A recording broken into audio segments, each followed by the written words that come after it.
Փետրվարի 7-ին Պարոնյան 40 հասցեում կկայանա Նյումեգ Winter 2026-ը։ Տարվա ամենասպասված ձմեռային գրական և մշակութային իրադարձությունը։ Գրականության ու արվեստի ձմեռային այս փառատոնը միավում է հայ հեղինակներին, ընթերցողներին և մշակութային համայնքին։ Ինչ է սպասվում փառատոնի ընթացքում, ինչպիսի միջոցառումների շարք կբացահայտենք մեր այսօրվա հյուրերի հետ։ Մեր տաղավարում սիրով հյուրընկալել ենք Նյումեգ հրատարակչության գլխավոր խմբագիր Գնել Նալբանդյանին, հրատարակչության գրական ծրագրերի ղեկավար Հենրիխ Մխիթարյանի «Իմ կյանքը միշտ կենտրոնում» գրքի հայերեն թարգմանության համաթարգմանիչ Անի Հակոբյանին։ Բարի օր։ Ինչպե՞ս եք։ Բարև ձեզ, բարև ձեզ։ Շնորհակալ ենք այստեղ լինելու համար։ Հրաշալի ռամադրություն, հրաշալի եղանակ, հրաշալի միջավայր։ Այսօր մի փոքր լարված եք Փետրվարի 7-ի նախաշեմին, միշտ այսպես միջոցառման նախորդող օրերին է, չէ՞, հիմնական լարվածությունը։ Վերջին տեսնենք, էս էլ հասցրեցինք ենել, բայց իրականում ձեզ հետ շփվելը միշտ հաճելի է լինում, ձեր կազմակերպած այսպես միջոցառումներին ներկա գտնվելը։ Շնորհակալ ենք։ Գնել կխնդրեմ ներկայացնեք, թե այս տարվա Winterfest-ը ինչով է տարբերվելու, բավականին շատ միջոցառումներ կար երգից մինչև այսպես պանելային քննարկումներ։ Փոքր փակագծերը բացենք։ Նախ ասեմ, ինչով չի տարբերվելու նախորդներից մեր պլանավորմամբ, այսինքն լինելու է բազմամարդ։ Մենք ենթադրում ենք, որ վաղը ժամը 1-ից մինչև ժամը 8-ը մոտ 15000 այցելու կարող է լինել, որովհետև անցած տարիներին այդպես եղել է, 10-12 այցելու եղել է տարբեր ժամերի տարբեր ակտիվությամբ իհարկե, բայց մենք այս անգամ ենթադրում ենք, որ հատկապես բազմամարդ է լինելու Հենրիխ Մխիթարյանի գրքի շնորհանդեսի կապակցությամբ։ Շատ սիրում եմ, վստահ եմ, իսկ նա ներկա լինելու է, կասեք, թե անակնկալ է։ Մենք բազմիցս ասել ենք, որ ցավոք այս անգամ Հենրիխը չի կարող ներկա լինել, գիտեք, մրցաշրջանային տարի է եւ խաղերի ընթացքում է, հետեւաբար երբ հնարավորություն ունենա դադար լինի Իտալիայի առաջնությունում, անպայման Հենրիխը կգա եւ նրա հետ հանդիպում եւս կկազմակերպենք, բոլորի գրքերը կմակագրի։ Ինչ հրաշալի։ Ինչպիսի պարտավորեցող հայտարարություն ես կասեի։ Եկեք ավելի մանրամասն խոսենք, թե ինչ պանելային քննարկում է լինելու, ինչ համերգային ծրագիր, որպեսզի մեր հեռուստադիտողները նաև պատկերացնեն, բնականաբար ձեր էջերում ինֆորմացիայի ահռելի զանգվածք եւ կարող են ծանոթանալ պատկերացնել, բայց նաև այսպես եթերից մի փոքր բացենք փակագծերը։ 4 գիրք է լինելու, 4 հեղինակ, Հենրիխ Մխիթարյանն 4-րդն է, համահեղինակությամբ, մինչև Հենրիխի գիրքը ներկայացնելը, մենք կներկայացնենք մեկ ուրեմն շատ հարուստ տեսականի հայ հեղինակներ են բոլորը։ Ուրեմն հերթով ժանրեր ասենք։ Ասենք ժանրերով, մենք տարբեր ոլորտներ եւ կերպարներ ունենք non-fiction-ից լինելու է Գոր Կարապետյանի LinkedIn 101 գիրք ուղեցույց բիզնեսի առաջնորդների եւ բոլորիս համար, ովքեր ուզում են այդ պրոֆեսիոնալ հարթակում ունենալ մասնագիտական ներկայացվածություն, լինելու է հեռուստամեկնաբան լրագրող Մարիաննա Հակոբյանի լրագրողական հոգեբանական թրիլերը, անունները չփոխել, Ինտրիգայի վերնագրով հին է ու շնորհավորում ենք այս Արթի Մարիաննային ու բոլոր ձեր գրողներին, նրանք ովքեր պետք է ներկայանան։ Եվ ունենք գրական դեբյուտ ռազմական բժիշկ Դավիթ Գեորգյանի առաջին գիրքն ենք ներկայացնելու Impedance, այսպես է կոչվում գիրքը, այն գիտաֆանտաստիկ ժանրից է, բայց նաև ունի Հայաստանի անցած դարի պատմության առնչվող հետաքրքիր դրվագներ, կարծում եմ շատ հետաքրքիր կլինի այս ժանրը սիրող ընթերցողների համար։ Հետաքրքիր ժանր է եւ նաև կարևոր է մեզ համար նրանով, որ անցած տարի Նյումեգի եւ Թոմասյան հիմնադրամի հայտարարած գրական մրցույթում հաղթած ստեղծագործությունն է, այնպես որ մենք ներկայացնում ենք մեր նոր հեղինակին, դա նորամուտ է։ Գոր Կարապետյանի գիրքը Անին ասեց, որ non-fiction է եւ վերաբերում է հատկապես նրանց, ովքեր LinkedIn-ում account ունեն։ Դուք ունեք LinkedIn-ում։ Այո։ Ահա, ուրեմն անպայման ձեզ համար պետք է լինի այդ գիրքը եւ Գոր Կարապետյանը նաեւ ներկայացնելու է։ Երևի մի ժամ կներկայացնի, չէ՞։ Այո, մինի դասախոսություն է լինելու եւ այո, Գորը ոչ թե պանելային քննարկման ձևաչափով, այլ ինքը իր դասախոսության ֆորմատով կպատմի, ցույց կտա այդ հետաքրքիր ինչու է պետք LinkedIn-ում լինել ակտիվ։ Այո, ես այդ գիրքը խմբագրելու ընթացքում լիքը բան սովորեցի եւ հասկացա, որ պարզապես այն, որ մենք պատկերացնում ենք, որ մտնում ես CV դրեցիր, մի հատ ֆոտո ինչ-որ գտար, թեկուզ կոնը, դրեցիր LinkedIn-ում, թեկուզ կոնը շատ լավն է։ Դա բավարար չէ։ Այսինքն LinkedIn-ում հնարավոր է բիզնես գործարքներ կնքել։ LinkedIn-ը կարող է նպաստել, որ դու փող աշխատես։ Ոչ թե պարզապես քո ժամանակը վատնես TikTok-ում կամ մյուս հարթակներում կամ ասենք Insta-ում կամ մյուսներում, էլի վատ չէ։ Բայց այնտեղ դու եթե օրը մի 40 րոպե տրամադրես այդ գործին, դու կգտնես համաշխարհային ուրեմն ցանցում գործընկերների, որոնք կարծես թե հետևում են քեզ, քո post-ները չեն լայքում, ինչպես Facebook-ում, որ դու տեսնես ով լայքեց, ով չլայքեց, որ իմանաս փոխադարձը ինչ է։ Բայց քեզ հետևում են միայն։ Նրանք քեզ հետևում են եւ գուցե ասի 3-4 ամիս հետո գուցե քեզ մի առաջարկ կանե, որ դու չերես սպասում։ Այս առումով մեկը բացառիկ տաղանդ ունի նորամուծություն բերելու տեսանկյունից ու շատ դուր է գալիս, որ միշտ նյումեգից ես մի նոր գաղափարի մասին իմանում, շատ հաճելի է դա։ Մենք փորձում ենք ամեն անգամ մի նոր ձեր ասած նորարարությունը բերել եւ լրացնել այն բացերը, որոնք տեսնում ենք եւ որոնք համարում ենք, որ կարեւոր է, որպեսզի հատկապես այսօրվա երիտասարդների համար, մասնագետների համար կարծում ենք շատ օգտակար գործիք ուղեցույց գիրք կարող է լինել։ Հրատարակությունը սովորաբար այդ առաքելություն ունենում է փոխանցել, տարածել տեղեկություններ, ինչպես որ դուք եք տարածում տեղեկություններ գիտելիք, ինչպես որ ձեր հեռուստաընկերությունն տարածում գիտելիք եւ գաղափարներ, նոր թարմ գաղափարներ, այն ինչը որ մենք տեսնում ենք որ շուկայում կա եւ կարող է օգտակար լինել։ Այդ գաղափարներից մեկը նաև մեր շնորհանդեսները եւ մեր հեղինակներին պարզապես չներկայացնելն է զուտ գրական տեսանկյունից մեր այցելուների համար, այլ նաև նրանց համար ուրեմն երաժշտական կատարումներ ապահովել եւ արվեստի գործեր ներկայացնել։ Այո, հաճելի ժամանց, օգտակարը հաճելիի հետ գրքի շնորհանդեսների խոսենք, ովքեր են ելույթ ունենալու։ Փառատոնի բացման արարողությունից հետո, այսպես ասած, փառատոնի երաժշտական բացումը վստահել ենք Միքայել Ոսկանյան տրիոին, վստահ եմ բոլորը երաժշտությունը գնահատող մարդիկ կհասկանան, թե ինչպիսի լավ համերգային հատված է լինելու սա։ Օրվա ընթացքում կունենանք ծիլ ստեղծագործական մրցանակաբաշխությունը, պատանիների համար հայտարարված, մեր գործընկերների հայտարարած ստեղծագործական մրցույթն է, որի ամփոփումը կլինի եւ այդ հատվածում եւս կունենանք հետաքրքիր անիմացիոն շոու, երաժշտական հատված, նիշա պարային համույթն է լինելու, որը Afro House եւ հայկական ազգային երաժշտության տարերով հետաքրքիր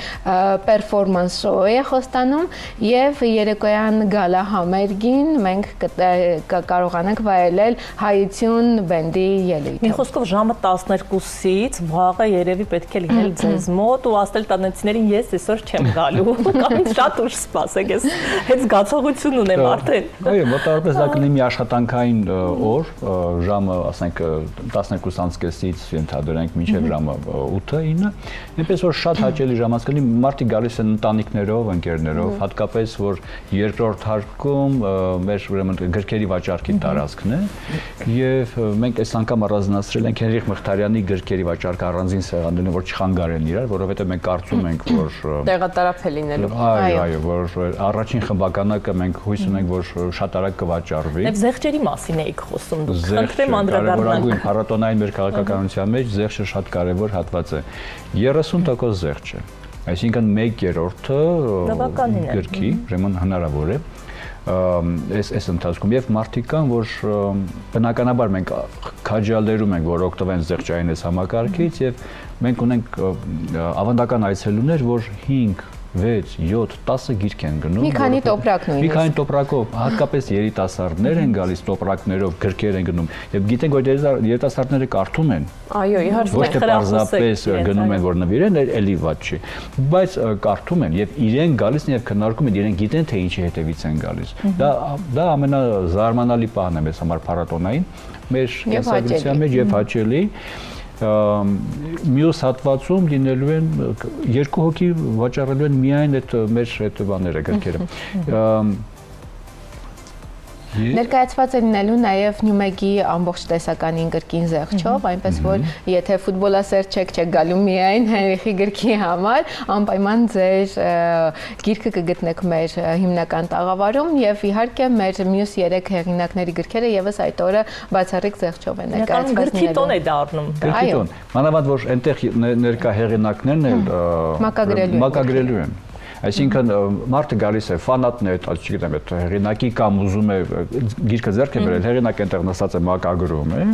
եւ ստացվում է անձայագրով գիրք։ Այո, առավել եւս շաբաթօր է։ Ինձ հետաքրքրում է օրինակ Հենրիխին նվիրված գրքի հանդեպ հետաքրքրությունը արդեն ձեզ այսպես ասած անհանգստացնում է, ինչպիսին է արձագանքը եղել։ Կխնդրեմ մի փոքր այդ պատմությունից սկսենք էլի այդ ընթացքը։ 1 տարի առաջ հավանաբար այս շրջանում էր արդեն, չէ, ավելի ճիշտ անցած տարի Հենրիխի ծննդյան օրը հունվարի 21-ին մենք հայտարարեցինք, որ Նյումեգն է հրատարակելու Մխիթարյանի ինքնակենսագրականը եւ Հենրիխն էլ ինքը հայտարարեց, որ գրվում է այդ գիրքը։ Իհարկե 1 ամբողջ տարի օրացույցային տարի մեզ այդ մասին հարցրել են, երբ է լինելու, իտալերեն առաջինը իտալերեն է հրատարակվել, երբ իտալերենը լույս տեսավ աշնանը անցած տարվա, այդ պահից սկսած մեզ անընդհատ գրում են, զանգում են, հարցնում են, այո, բայ երբ է լինելու, մենք էլ փորձել ենք հնարավորինս սեղմ եւ մոտ ժամանակում նաեւ պատվով այդ կարևոր գիրքը ներկայացնել։ Իդեպ Անին, որ համաթարգմանիչն է այդ գրքի իտալերենից, սպորտային բառապաշարը ամբողջությամբ ճիշտ տեղն է դրել, ինչպես որ պետք է, ֆուտբոլային բառապաշարը գիտեք ինչ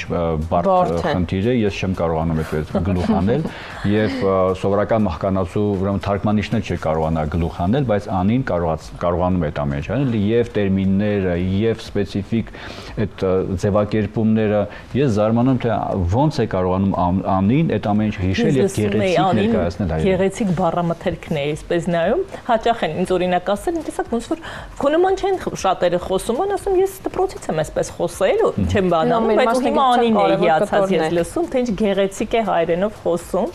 հաճելի է։ Գործի բերումով նաև։ Որպես համաթարգմանիչ, այսպեսի փոքրիկ այսպես անոտացիա անենք, ո՞րն էր ձեզ համար ամենազարմանալի կտորը, օրինակ դուք աշխատում էիք ինքնակենսագրականի վրա, քանի գրքեր եք դուք